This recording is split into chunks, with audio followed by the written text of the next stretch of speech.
Happy Memorial Day weekend, everybody. First off, I'd like to thank our George Washington chapter sponsors, our gold sponsors, our AECOM and Silman, and then our silver sponsors are Grove Slade, Partners for Economic Solutions, EHT Traceries, Lee and Associates, and Bonster Hairsign Architects. Thank you all for your generous economic support of our chapter. And it is May. We are planning, I think I announced this a couple months ago, we are still planning to reconvene at Clyde's in September, starting with our September, I think it's the 24th meeting. So we're very excited about that. And we are also planning a new member investiture event in October. We haven't quite pegged down the location yet, but we are planning the party of the century to welcome our new members, welcoming our new members from last year, as well as new members for this year. And speaking of new members for this year, it's time to go through your contact list. And we usually like to have between 20 and 25 new members every year. Most years we succeed. I think last year we were at 18. But in the year before 25, so that's what we're shooting for. And so think about great, wonderful, exciting people to add to the chapter. And with that, I'd like to introduce Derrek Neic-Williams, who is currently serves as Executive Director for Campus Planning, Architecture, and Development at Howard University in Washington, D.C. Prior to Howard, Mr. Neic-Williams served as owner's representative and program manager responsible for planning, design, and construction, with a particular focus on major educational and institutional real estate development projects. This breadth of experience spans the institution's higher education, private, and municipal clients. His work with educational administrators, municipal governments, and community organizations has proven him a diligent and methodical process manager, able to steer strategic thinking into tangible initiatives and catalyze implementation plans. And with that, welcome, Derrek. Hey, good afternoon, everyone. Can you hear me all right? All right, I apologize if there's any background noise. I have a window open and there are cicadas buzzing in the backyard and everywhere else in this region. Well, thank you for the gracious introduction, John, and thanks again to all the sponsors for your support of the chapter. Just wanted to also introduce myself as an alum of Howard University and a very proud alum. So I know there are several folks, I think, that are participating today that are bison out there. So I want to give a special shout out to all of the bison that are participating. Well, we're here today to talk about the Central Campus Master Plan, but also the institution's real estate strategy. So I'm going to go ahead and try not to completely botch this technology with the screen share. There we go. You guys seeing the screen now? Fantastic. All right, so I'll go into presentation mode here. So I think first and foremost, it's important to highlight that about 7 years ago almost, I stepped from the private sector into this role at the university with a couple of key new adds to the university staff in the real estate division. And when we entered in, the guidance that was given to us by our visionary leader, President Dr. Wayne A.I. Frederick, who was the 17th president of the university, one of the core tenets there was first and foremost to establish a strategic plan for the institution, which was a multi-year process that emerged finally triumphantly in 2019 with the Howard Forward strategic plan. So you may notice Howard Forward branded on all the slides and a lot of the university's items. And so part of that strategy was diversifying revenue streams, given the university's position as a private institution in the District of Columbia that serves a population based on our mission that is economically disadvantaged in many ways. There's a high percentage of Pell Grant eligible students, and so the university can't necessarily count on tuition revenue alone to support the educational mission that was set forth over 150 years ago. So we were charged with diversifying revenue streams for the university vis-a-vis this real estate strategy. And quite frankly, on the front end, coming into the role, the university had a very binary view of its real estate assets. The view was either it was core or it was non-core. It served the institution and the mission, or it didn't. It's a mission-serving academic building. It's a McDonald's, for example. And that's a very limited and narrow view, particularly for an urban institution. And so we introduced this concept of this edge classification, which really is intended to blend and have a fusion of mission-serving elements in terms of just uses and whatnot in the envelope, as well as revenue-generating purposes, commercial space, retail space, apartments, things of that like. And so looking at that and thinking about how the institution really is intending to pursue its real estate development activities is to unlock value in non-core and edge projects so that we can reinvest into the core of the institution. So one of the key elements here is that there is a lot of real estate. Just to give you a footprint, the university has over 250 acres overall within the District of Columbia and Maryland.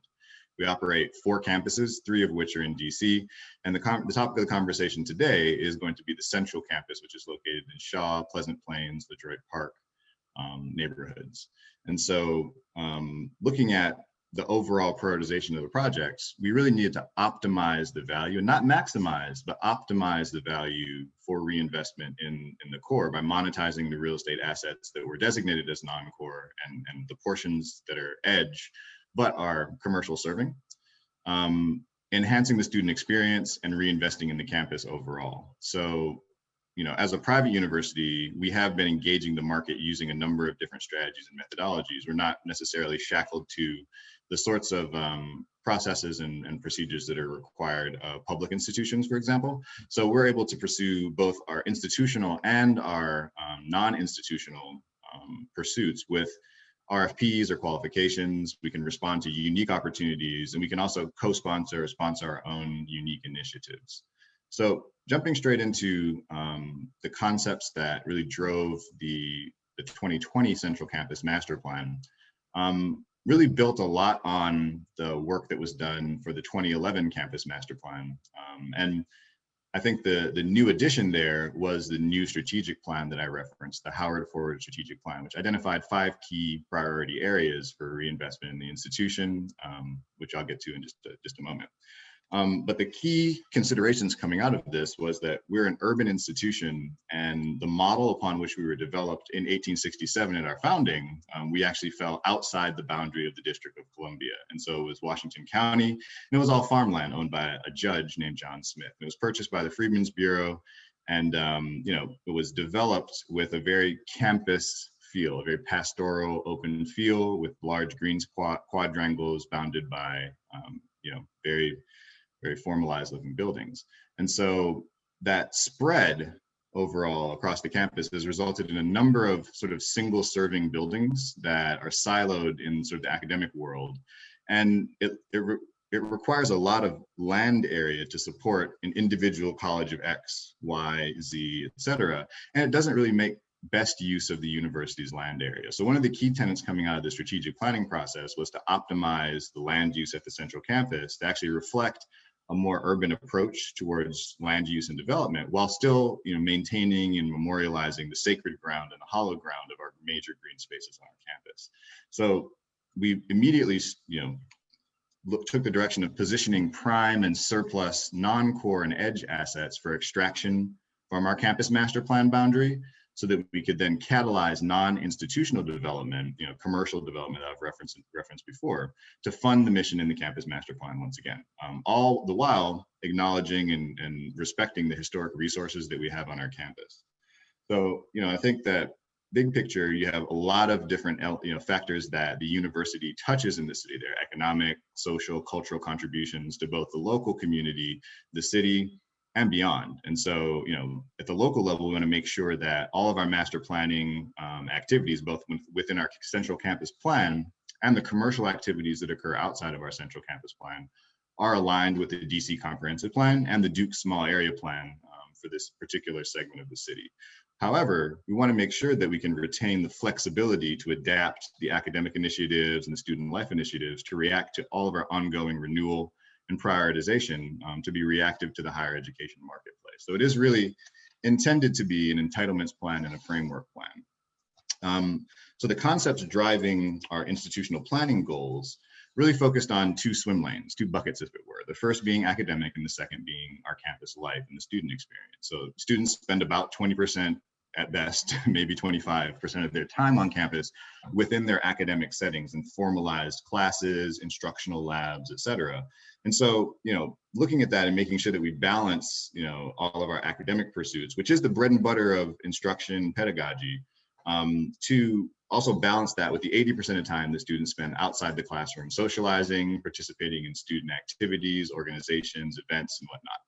And so on the academic side, the key, and I kind of alluded to this a little earlier, was that we have a lot of siloing, and that's not something that's unique to Howard University and higher education, but the specific facilities that serve these single users, such as the College of X, the College of Y, the College of Z, each having their own building, their own physical plant, et cetera, is something that is, we're moving away from as an institution. We're trying to establish a recurring theme that you'll hear throughout the discussion today, which is these interdisciplinary facilities that may not necessarily erode the individual identity and autonomy of the schools and colleges that will cohabitate, but they will have shared space, they will have increased opportunity for engagement and informal activity that should catalyze a lot of curricular outcomes and learning outcomes, as well as social outcomes between the students, the faculty, and the staff. So there are several interdisciplinary initiatives. I'll go into those in detail in a moment,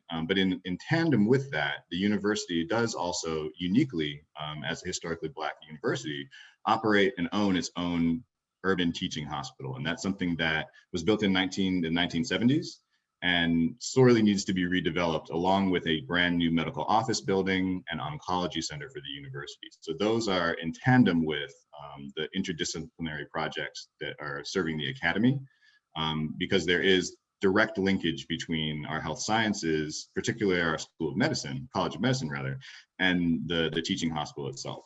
Now, on the campus life side, the concepts are focusing on housing and increasing particularly apartment style housing, as great efforts have been made recently per the 2011 master plan to construct new student housing for our freshman and sophomore students.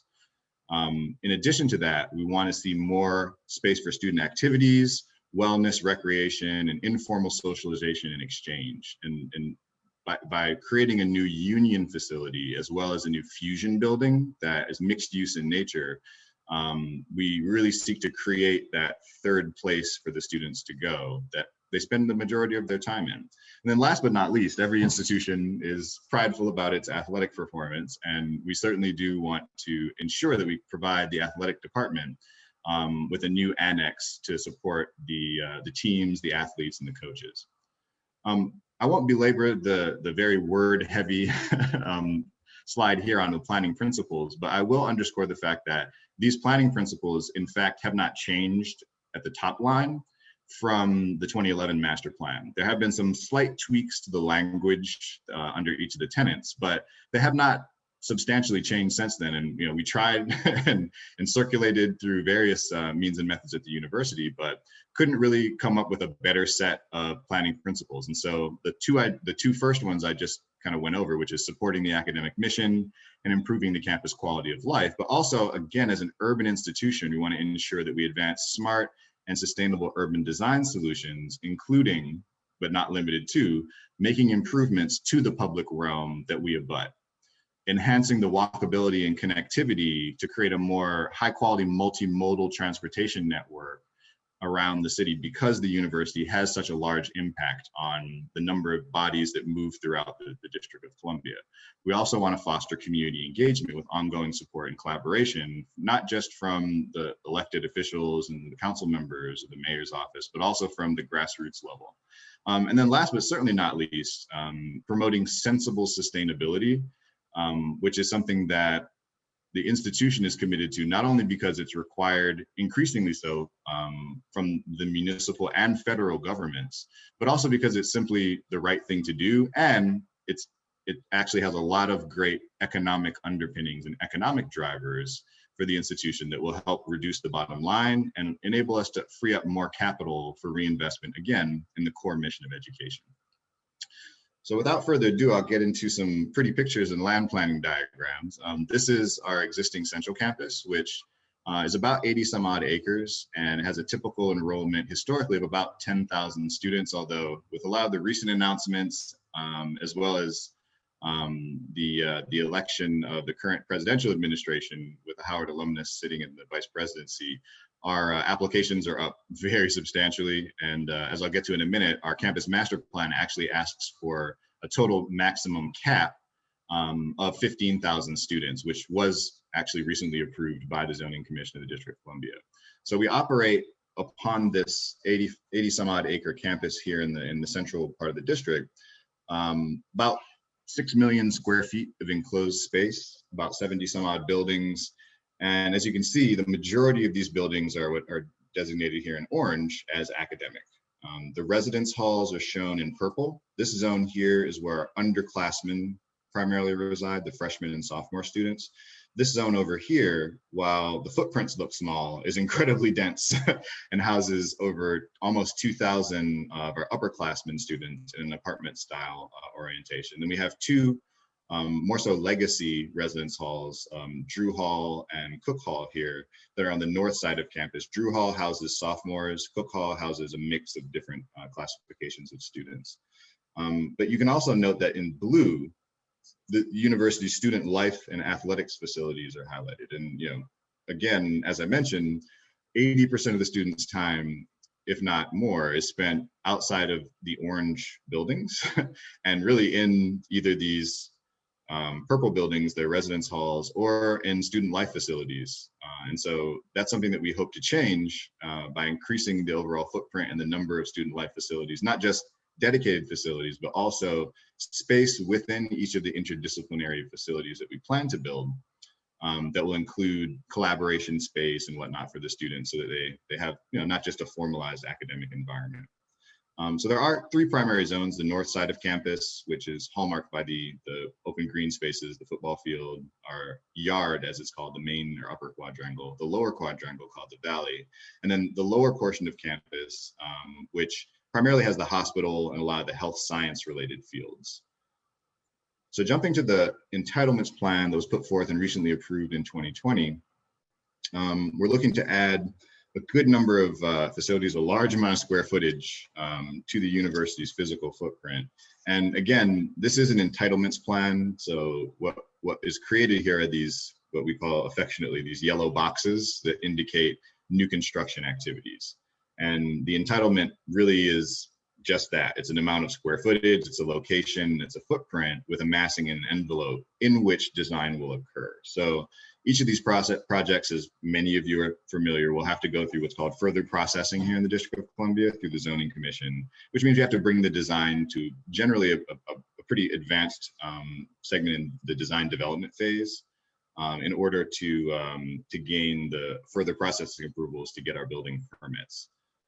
So the zoning envelopes, again, are indicated and have been massaged very delicately within the context of the historic fabric of our campus.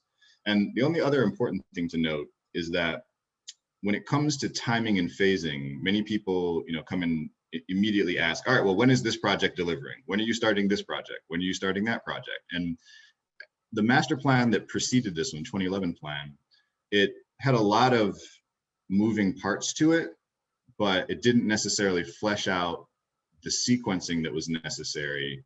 And I'll give a perfect example that there was a nursing building for the nursing and allied health program that was scheduled to be replaced with a new building. And the 2011 plan called for its demolition and then the construction of a new nursing building on the footprint that was to be demolished. And that didn't provide provision for any sort of swing space or anything to that effect, which is very costly and in many regards can be viewed as sunk dollars if you're investing in a physical location or a solution that isn't necessarily owned by the institution. And so again, you know, short of a helicopter being able to come and drop the new building in overnight, that's a multi-year process to develop a new facility. and the swing space logistics weren't necessarily thought through. And so, the past master plan did have these different phases. We took a different approach with this plan, and we created what was called an action-based sequencing approach, which identifies all the critical path activities, the relocations, renovations, demolition, decommissioning, et cetera, that are required to facilitate logistically the actual execution and implementation of these major capital projects. So I'll get to that a little bit when we get to the individual projects, but did just want to highlight the difference here between the gray buildings, which are intended to exist and remain, and the new facilities that are shown in yellow. So in addition to that, we do have central campus historic resources, a great many. However, there is a current historic district that's outlined in blue here in the center of the campus, which encompasses the two major historic green spaces I mentioned, the yard and the valley, and also many of the early buildings, in particular buildings that were designed and executed by Albert Cassell. And so in the 2020 DC Historic Preservation Plan, there is a goal identified, which is goal D3, which does call for the preservation of campuses and landscapes, et cetera. So it's something that we as a university took to heart. The District of Columbia certainly supports this, and it's important to them to expand and to maintain historic districts, particularly on college campuses. And so it's important to the university and our legacy as well, and as it may be, important to our local neighbors and the local communities around us. So as part of this master plan, we worked with Traceries as one of many members on this master planning team to actually create a holistic inventory of all of the facilities at the central campus within our boundary. And we did an on-site survey, a resource inventory, and then the team researched the historic context and evaluated each of the individual resources. We then collaborated with the Historic Preservation Office and the SHPO on recommendations to effectively expand the small blue area that you saw nestled in the core of our campus to what is shown here, which is our proposed Howard University Historic District. And that does include a good number of buildings that were not previously contemplated in the historic district. And in particular, highlights an era in the university's history whereby the first African-American president, President Mordecai Wyatt Johnson, took the reins of the institution. And he was the one that hired Albert Cassell and then subsequently hired Hilliard Robinson, who then collaborated with Paul Revere Williams on many of the modernist buildings that are now included in the proposed historic district. So we're making steps now to establish a couple of things, for example, Historic Preservation Committee for the university and to kind of provide advice and an advisory function over this, as well as the next step to actually codify this within the legislation in the District of Columbia with the Historic Preservation Review Board. Something we're very excited about moving forward with. Many owners are a little scared or a little leery of expanding historic districts because it does cede some control. But that's something that we are pretty confident about as an institution, that we're going to make sure that we don't let our past get in the way of our future in many regards, but also are making sure to respect those key contributing facilities that are highlighted in red and to a lesser extent in orange here in the map. So this brings me to my least favorite, but a very critical element of campus planning, which is parking.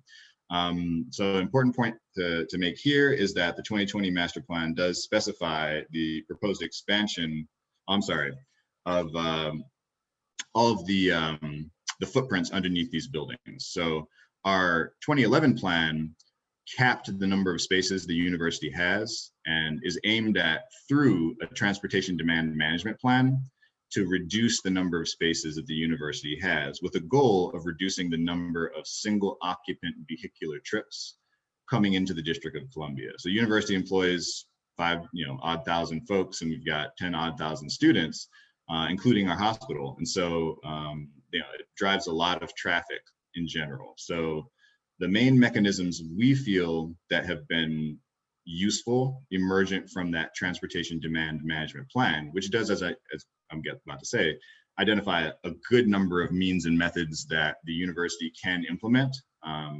Some of them were mandated. One of them, and we feel the most useful one in terms of reducing the demand for parking on campus, was the increase of our parking rates. And as you can see here, parking rates went from, in 2011, at the time, the 2011 master plan, $400 for a staff parking permit, up to the 2019 dollars per the mandate that DDOT had in our master plan of $2,200. So you can see very, very steeply, we have been able to substantially curb demand for parking on our campus, particularly peak demand, by not just limiting supply and taking supply offline incrementally as we develop the land around our campus, but also by increasing the parking rates.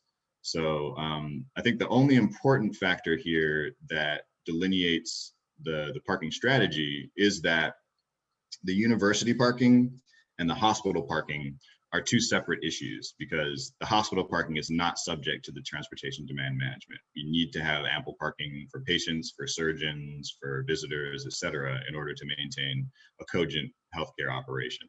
So that's something that is out of bounds. Now, what the university does seek to do is take a lot of the surface parking spaces that are located at the periphery of campus and replace surface parking with underground parking underneath each of the capital projects that are highlighted here, which is all of the capital projects, with the exception of Project Alpha up here, simply because the footprint of Project Alpha is too small for any kind of efficient turning radius to get anything of scale there. So that's in a nutshell what the university is looking at doing, and we have these different zones designated to basically recapture and replace the existing parking cap that we have up to the count that's mandated by the district. So in addition to the multimodal transportation studies and a lot of the other minutiae related to the transportation demand management plan, we also have studied the campus edges, in particular the Georgia Avenue corridor and the corridor along the McMillan Reservoir, which starts off as 5th Street here and then turns into 4th Street as it curves around the reservoir. So we looked at how to create a more cohesive streetscape experience at these edges in particular by adding elements like signage, plantings, benches, places for gathering, and then bike facilities, pedestrian facilities that are oriented towards the foot traffic.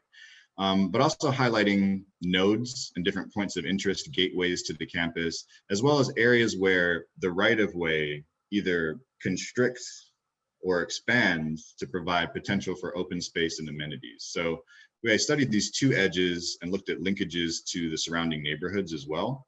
And then also looked at the internal connections that are primarily used by campus users, which really looks at 6th Street, which goes north-south, and then these east-west connections of Howard Place, which is the main spine that comes up to the main yard of the institution, but also College Street, W Street, and Bryant Street and W Street, which I'll get to in just a moment. So looking at all of these and kind of weaving these opportunities without providing too much specificity, but I'll give you the example that right now, just yesterday we met with vendors to look at different benches and where we could place benches across the campus and different products and whatnot. So I'll jump into each of the individual projects here. The first project is an athletics annex nestled at the north side of the campus, and it builds on the site of an existing building that was built, I believe in 1910, that's non-contributing, wasn't built by the institution to the historic district that we're proposing. But it builds onto the Burr Gymnasium, which was a Hilliard Robinson Paul Williams project. And we're looking at about 50,000 square feet of space to support the Burr Gymnasium. And as it stands right now, Burr has a Division 1A athletics program in it, but also houses an academic program, the Health, Human Performance, and Leisure Studies program that cohabitate in the building. But in addition to the student athletes, you have the 98% of students that are not intercollegiate athletes that use the facility for recreation, for weights, for cardiovascular exercise, et cetera. So you have a lot of different users in the building that, quite frankly, needs to have more dedicated space to serve the athletics program. And so one of the functions that we're getting to in a little bit is a new wellness and recreation facility for the campus that will decompress both the academic as well as the intramural and non-intercollegiate users from this building and bring them into a dedicated facility for them, so that Burr and this new annex will sing not only as functional space for the program, but also an opportunity to create new frontage and a new face for the athletics program along the Georgia Avenue corridor at the north end of our campus. The next major capital project is Project B, or Project Bravo. And this is the Arts and Communications facility. It's a new addition that will add on to the Fine Arts Building, which is Childers Hall, as well as the Ira Aldridge Theater and the Crampton Auditorium. So it's intended to be an interdisciplinary facility that houses the School of Communications, the Fine and Performing Arts programs, the radio and television stations, the architecture program. I believe I already mentioned communications. And it's going to be interdisciplinary in a way that not only combines all of those creative studio-based environments under one roof, but also creates opportunities for students to continue the connections and the linkages that we already have with the practicum, with the radio and television stations that we operate on our campus as going concerns. So this actually locates it in a really prime location with views out onto the McMillan Reservoir, the football stadium, the main yard of the institution, as well as really nestled in the main events zone of the campus, building on the existing density of activity there. It's about 215,000 odd square feet. That is slated to go in here. As this project stands, it will be built. The current functions in Fine and Performing Arts will be swung into the building, and then we will renovate the Fine and Performing Arts facility with brand new spaces in there to create a full-fleshed new facility with some touches to the two performance venues. Project Charlie is the Union and Fusion building that I mentioned earlier. It will take the place of several academic buildings and temporary buildings that were built about 30 years ago and didn't end up being so temporary. It looks to expand the ground plane of the yard, as there's a pretty substantial drop off in topography here at the border along the public right of way.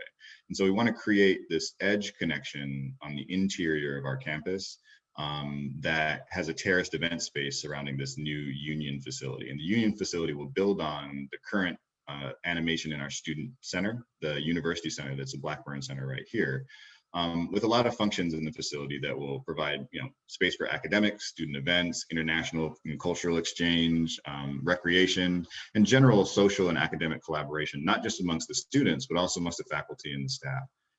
This is an optimal location for parking, as was this prior project here, Project Beta, Bravo rather, just because the location along 5th Street and the fact that the topography, it would lend itself very well to creating a more economical underground parking solution that may actually daylight in some regards. So this is about 280,000 odd square feet for this Union Fusion building, and it is pretty well located to have a lot of vibrance and connection to the main yard and the green space, but also connection to the Founders Library and our undergraduate library with direct adjacency to the underclassmen dormitories that are right here. So that's something we're really excited about moving forward with. These two projects, Project Delta and Project Echo, D and E, I'll kind of present in tandem because they're linked. The building that you see here that's hatched with the red hatch marks is the original Freedmen's Hospital. The university has renamed this as the C.B. Powell Building. Currently houses the School of Communications as a primary academic tenant, as well as a number of other tenants. But what we're trying to do with this site, given that it was the Freedmen's Hospital originally, a 1909 construction, is to preserve the original building, the 4 ward wings and the central administrative wing, but then to build behind it new lab-intensive environments for an interdisciplinary health science complex, as well as a STEM center. And so the health science complex will combine all of our health science related fields, medicine, dentistry, pharmacy, nursing, allied health sciences, as well as some clinical uses in the mental health programs, into one interdisciplinary facility that is likely going to be very lab intensive, while the historic edifice here will be backfilled with more dry uses that are more synergistic with a historic building. So classrooms, offices, conference spaces, gathering spaces, things of that nature. That's about 450,000 odd square feet. And the STEM facility is another 430 some odd square feet, again, lab intensive, and will have dry uses occupying the original Freedmen's Hospital, or what's called the C.B. Powell Building. So that is an exciting project, and it's strategically located just to the north of where our new hospital will be. And I'll get to that in just a moment. So these are 2 new apartment style student housing projects that we want to build along the Sherman Avenue corridor to really build out on this area to the west of our campus, where most of our upperclassmen currently reside. So this area does have a direct and easy pedestrian connection across the axis of Howard Place, which cuts across DC Parks and Recreation land, where there is a recreation center with a pool and some tennis courts, as well as a baseball field, running track, and whatnot. So it's a very well-maintained, well-lit, safe and secure connection that was graciously put in by the District of Columbia government, and the university and the neighbors pushed very hard. In particular, the neighbors pushed very hard to make sure that this was a very nice addition to the project that created this access. So we took advantage of that in this planning by creating these 2 new apartment-style towers.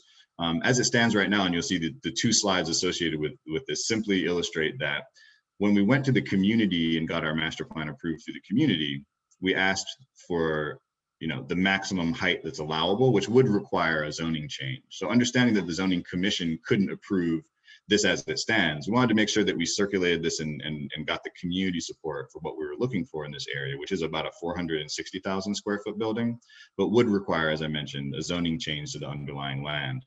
So this is what we went into and asked for in our campus master plan with the district, with the acknowledgement, understanding that we would seek to have a map amendment to change the underlying zoning to achieve this density. But the importance here is that these are apartment style residences that will expand the university's capacity to house our student body close to the campus in housing that is also price sensitive to the lifestyles and the capacities of our student body.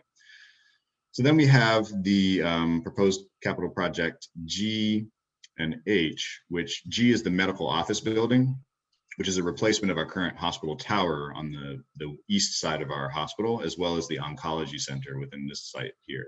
Right across the street from that, we've asked for the first phase of the replacement of the university's hospital, which is going to be about 250 plus odd beds. But it will be a state-of-the-art hospital with the trauma center. It will be a teaching hospital, as I mentioned, and is really envisioned to be a really great environment that will provide, a renewed physical plant for the future of the university's healthcare enterprise, as well as the future instruction of our health science students, in particular the College of Medicine students. So what's shown here, and it's sort of ghosted, we call it the ghost phase, which is a second phase of the hospital that, in the event that the District of Columbia's population increases to the proportion that is expected to, we would look to potentially build a new wing that would replicate the density that's shown here along this little piece of land here on the other side. So it's not something that we have formally asked for in this master plan. It's not something that is reflected in any of the square footages. However, it's something that we wanted to put the specter of out there so that maybe in 2030, when the new master plan is due and we reassess the healthcare needs of the city, we can investigate whether that's something that is a potential option. So we wanted to create that relief valve should more beds be needed. A couple of community related items I wanted to highlight was the green space that's currently here that circa 1999 was actually all an asphalt parking lot, which was now created in green space, which was completed in the 90s, almost about 2000, 1999, 2000, when the Stokes Library was built here. So this green space is going to be substantially reduced just because of the vehicular circulation needed to service a hospital. You have the patients, you have the surgeons, you have the emergency department, et cetera. So we had to work pretty hard with DDOT and with the community about how the streets would be modified, how this hospital would be serviced to create the most synergistic outcome between all the various affected parties. And one of the things that came up was the fact that this green space was going to be impacted and displaced. And while we did retain some of it to sort of mirror the old roundabout, which you have photos of horse-drawn ambulances coming around here in history, it wasn't enough. And so we're seeking to create an expanded green space over here to satisfy that. And it's something that we're looking to do before we start digging the hole, for example, for the new hospital, to create some space as a green relief valve. And it just so happens to be at the intersection of the university's edge and the LaDroit Park neighborhood. In addition, I won't belabor this, there are a lot of roadway considerations that we had to go through with the District of Columbia, and particularly with respect to the hospital. And the overall solution, the issue was that these are both one-way streets. So through our collaboration with the community and with DDOT, we were able to establish a plan to eliminate the on-street parking and make these two-way streets so that there was more porosity and more direct access from Georgia Avenue for ambulances that are coming in or for patients and visitors coming into the hospital. Last but not least is proposed capital project J for Juliet, which is a fusion building. And the fusion building is located along Georgia Avenue and sits on a podium that will include retail and the recreation wellness center for the university that will also have opportunity to serve community members. That'll also have the main computer lab for our campus, a university and faculty club to serve the institution, and then student housing above that podium of mixed use. So that's expected to be about 300 some odd thousand square feet. I will note that all of these capital projects in the master plan document proper have sections that talk about historic preservation, historic considerations, as well as community and neighborhood impacts that may exist or may result from the projects. So I didn't go into those today, but just rest assured that they are present. So that's the overall vision for the campus. There was a lot of legwork done in a lot of different areas to pull this across the finish line. I do want to take the time to thank the overall planning team of Page Sutherland Page, Brailsford and Dunleavy, Traceries, Garove Slade, Lee and Associates, R. McGee, and Bike Capital, as well as many others that helped along the way in the community.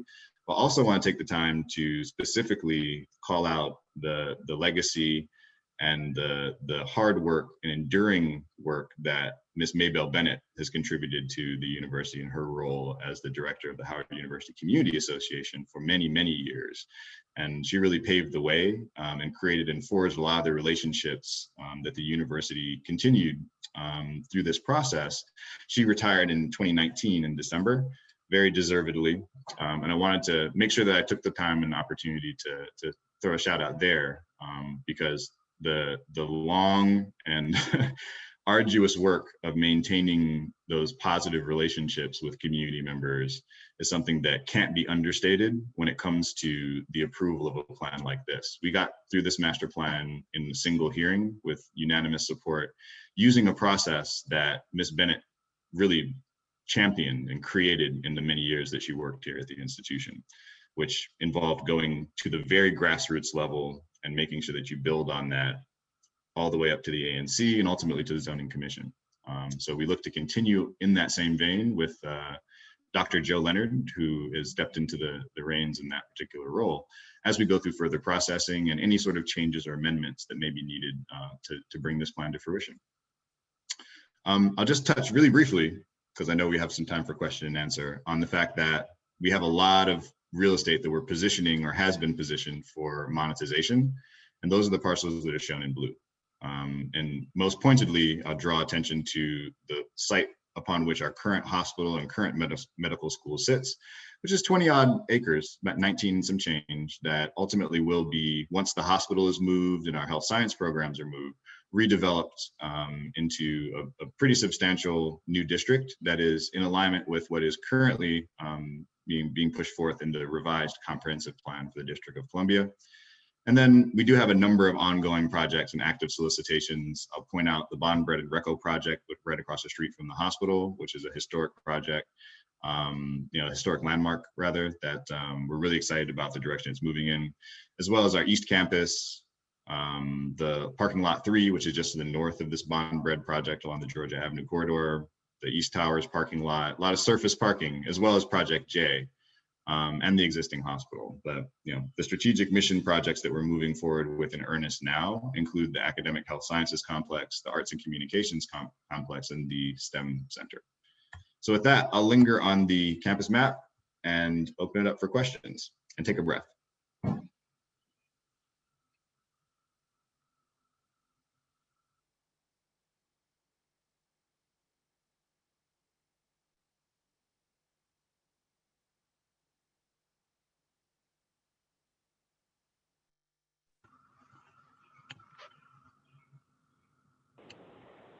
Well, thank you, Derek. Do we have questions for Derek? That's quite an ambitious plan. I have a question. Derek, I'll ask. Go ahead. Yeah, this is Tanya Stern. Derek, we met a few years ago when I used to work at the DC Office of Planning, now the Montgomery County Planning Department. Could you talk a bit more about once the Howard Hospital is moved, a new hospital is constructed and all the hospital functions are moved, kind of the game plan for creating this new district on the current site. Do you have anything else about that you could share?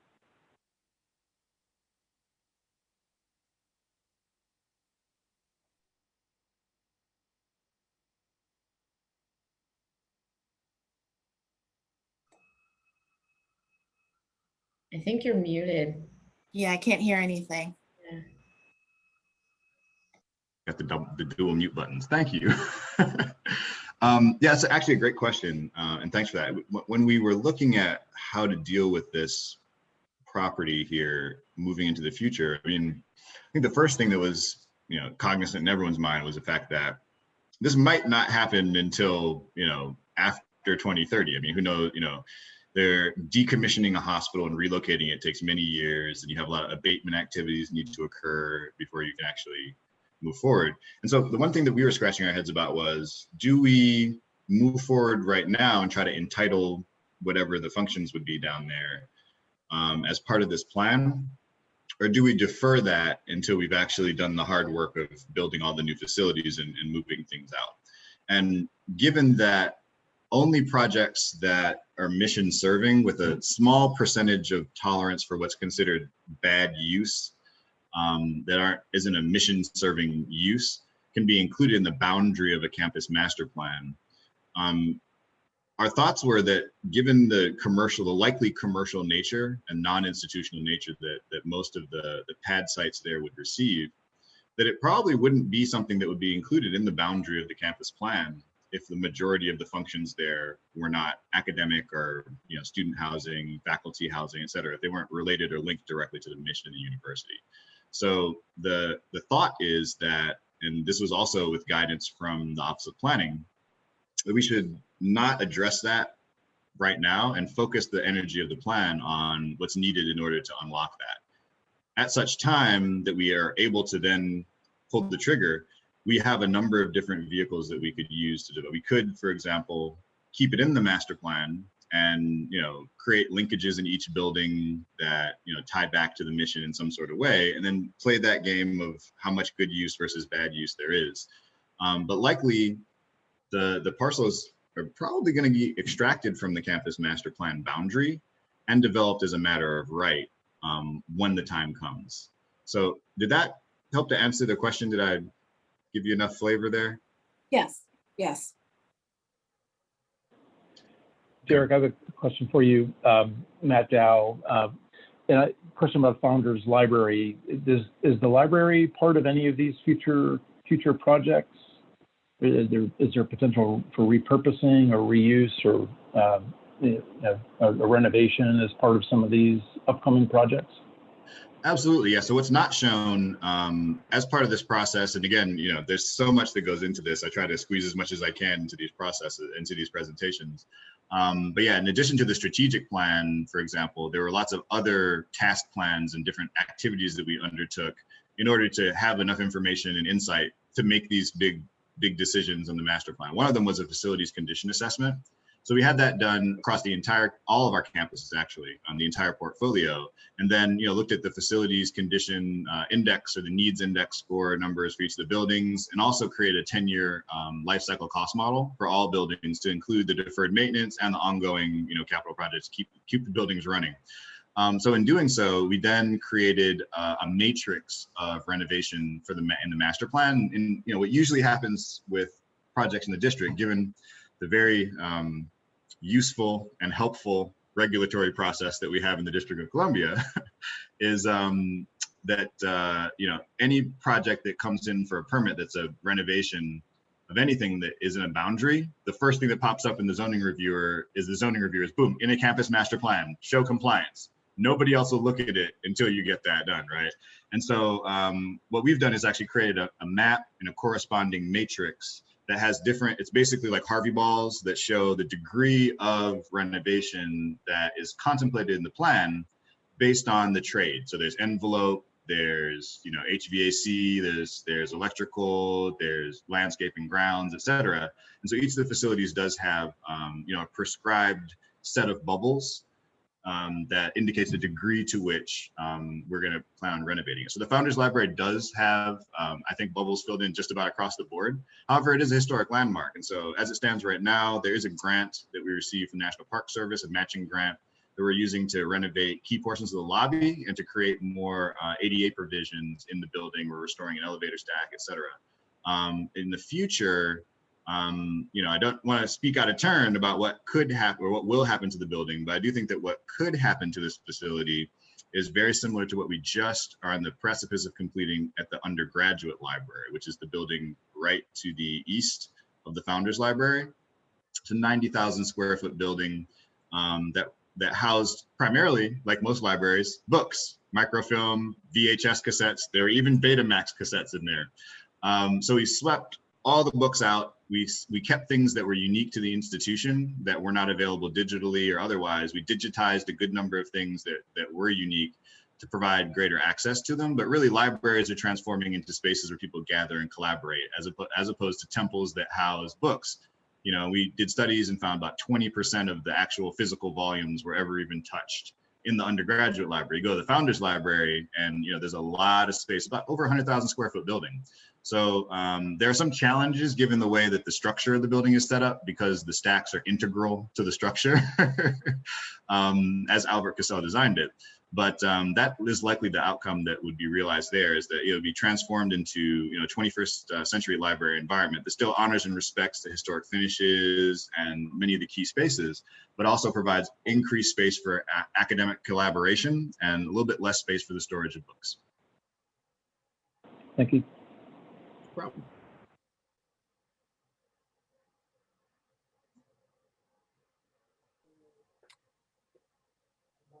Are there other questions for Derrek?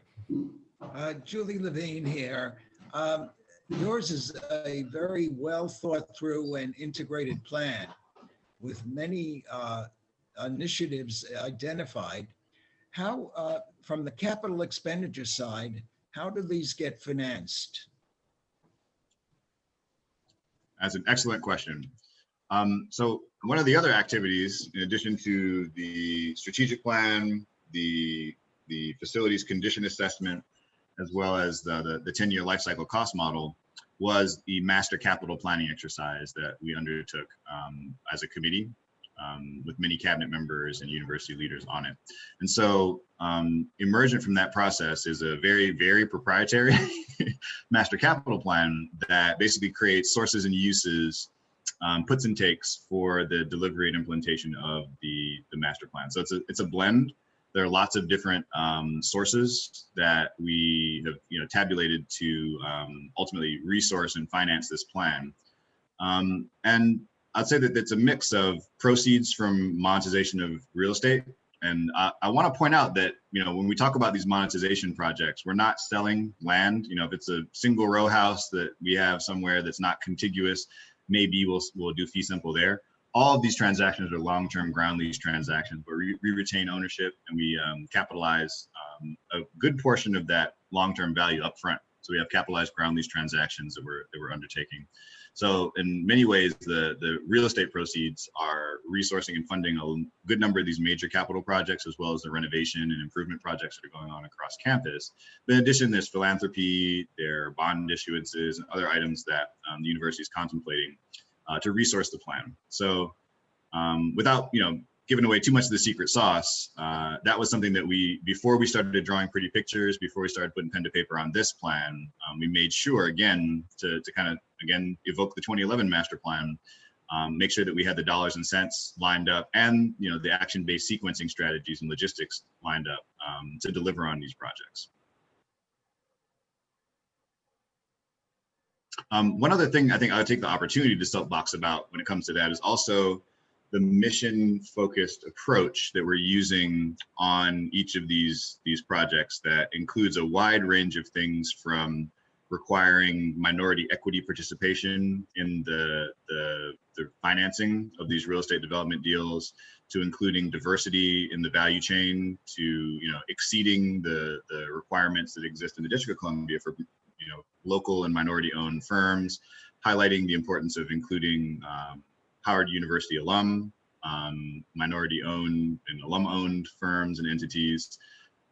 So there's a whole approach, and then there also are things the university is doing from a community benefits perspective. We have commitments in our master plan to increase the number of affordable housing units that are on university property across the city, which contemplates a goal of between 50 and 100 affordable housing units that will be added to the portfolio as we take down each of these individual capital projects.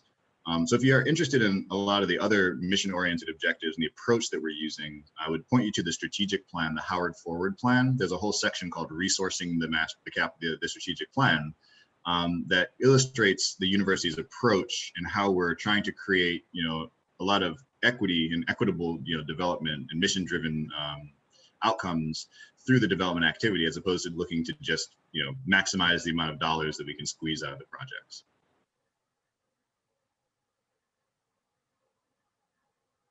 Did that answer your question?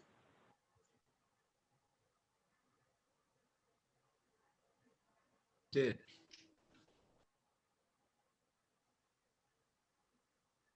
Okay, I think we have time for one more question.